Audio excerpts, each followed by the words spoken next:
家己中间这产后护理之家可能有照顾婴仔的失误，这婴仔的父母呢早起出来指控，讲顶个月只是婴仔才去护理之家住15天，就因为无法度喘气送到病院急救，15天后就来过往。调监视器来看，值班人员唔若互婴仔家己食奶，搁伫遐耍手机啊，40-50分钟才顺一解，就是安尼急外才会发生意外。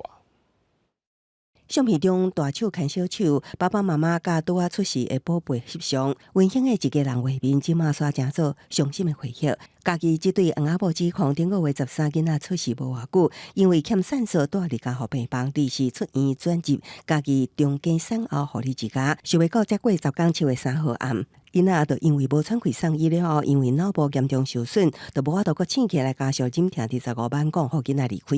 监视器里面看到我们家弟弟，他是躺着，然后奶瓶是跪在他的那个婴儿床旁边让他喝奶，保姆也没有帮他拍嗝，可能有40-50分钟的时间，没有人去查看我们的小孩。如果早一点，是不是我弟弟就不会发生这个意外？妈妈考虑讲，值班警官久久才顺一摆，伫说囡仔换气未顺的时候，被父发现，造成悲剧发生。想到结婚7年，真无简单，透过试讲唔望来的囡仔，就安尼阴阳隔离，互翁仔某两个人真歹接受。因为护理之家有照顾素质，准备要提告。有一个保姆，她在照顾小朋友，她是抱着他，然后一手在滑手机，是我们看到他们的缺失。他已经有走入司法程序，如果说司法单位这边有移到我们这边的话，我们会再做后续调处啦。那我们知道以后，我们也有去了解，就医院它是不是有人力不足的部分，这一块它是还符合啦。卫生局表示，若诉讼确认护理之家有疏失，会依法开罚。面对家属指控，